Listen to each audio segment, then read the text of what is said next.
Hello friends, आज हम पढ़ेंगे प्रोपगेशन, रिफ्लेक्शन और and transmission in electromagnetic waves. Video को शुरू करने से पहले मैं आपसे रिक्वेस्ट करती हूँ कि वीडियो को लाइक करें, कमेंट करें, चैनल को सब्सक्राइब और शेयर ज़रूर करें। So propagation, reflection and transmission. Propagation in electromagnetic waves ये क्या बताती है कि हमारी जो इलेक्ट्रोमैग्नेटिक वेव है वो डिफरेंट मीडियम्स में कैसे ट्रैवल करती है।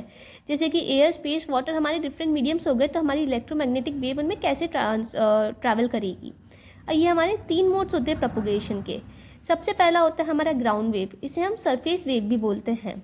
ये क्या होता है, इसमें इलेक्ट्रोमैग्नेटिक वेव है वो ट्रैवल करती है हमारी अर्थ की सरफेस पे, और ये बेस्ट होती है किसी भी शॉर्ट टू मीडियम डिस्टेंस के लिए। अगर हम देखें तो पहला हमारा रहता है ये ट्रांसमीटर एंटीना, और फिर होता है हमारा रिसीविंग एंटीना।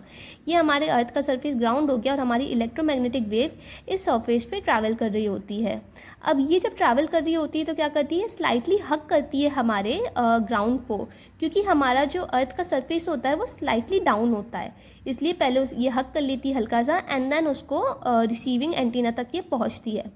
दूसरा होता है हमारा स्काई वेव प्रोपगेशन, जिसे हम कहते हैं आयनोस्फेरिक प्रोपगेशन भी बोलते हैं।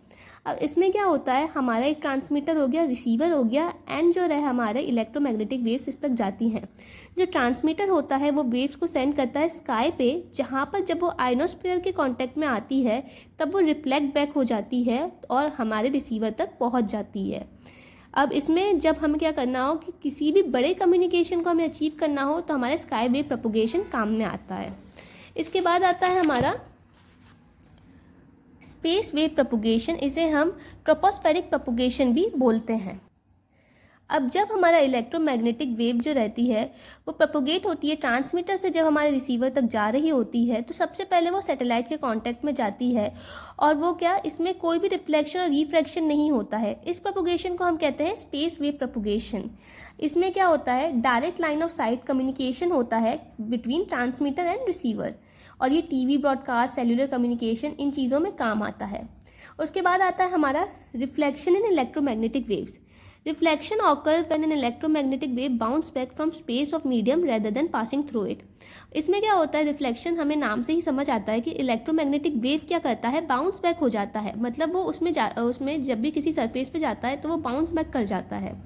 इलेक्ट्रोमैग्नेटिक वेव क्या करता है, बाउंड्री को हिट करता है किसी भी 2 डिफरेंट मीडियम, जैसे कि एयर और वाटर की। अगर वो बाउंड्री को हिट करेगा तो कुछ पोर्शन जो उसका होगा वो रिफ्लेक्ट बैक कर जाएगा। इसे हम हमारे डायग्राम से समझ सकते हैं कि हमारा यहाँ पर क्या हो रहा है, एंगल ऑफ इंसिडेंस जो हो रहा है, हमारे ये 2 मीडियम है। जब हमारा एंगल ऑफ इंसिडेंस अगर एंगल ऑफ रिफ्लेक्शन के बराबर होता है तो हमारा क्या हो जाता है, उसको हम रिफ्लेक्शन बोलते हैं। उसके बाद आता है हमारा रिफ्रैक्शन इन electromagnetic waves. Refraction electromagnetic wave हमें बताता है कि जब हमारी direction of electromagnetic wave change हो जाती है, मतलब जब ये 2 मीडियम के थ्रू पास करता है और जब हमारा इक्वल नहीं होता है, angle of incidence angle of reflection के इक्वल ना होकर इसकी डायरेक्शन चेंज कर लेता है, तो हमारा रिफ्रैक्शन कॉज होता है।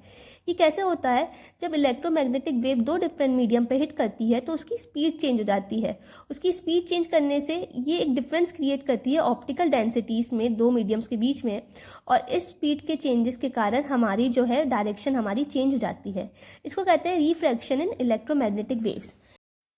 अब इसके बाद हमारा क्या आता है, ट्रांसमिशन इन इलेक्ट्रोमैग्नेटिक वेव। ये क्या होता है, जब हमारा इलेक्ट्रोमैग्नेटिक वेव पास करती है किसी भी मटेरियल से और वो अब्जॉर्ब और रिफ्लेक्ट नहीं होती है, तो उसको कहते हैं हम ट्रांसमिशन। अब जैसे कि इसका एग्जांपल देखें, जब भी सनलाइट आती है हमारी विंडो से तो ना ही हमारी विंडो उसे अब्जॉर्ब करती है और ना ही रिफ्लेक्ट बैक करती है, तो ये हो गया हमारा ट्रांसमिशन इन इलेक्ट्रोमैग्नेटिक वेव।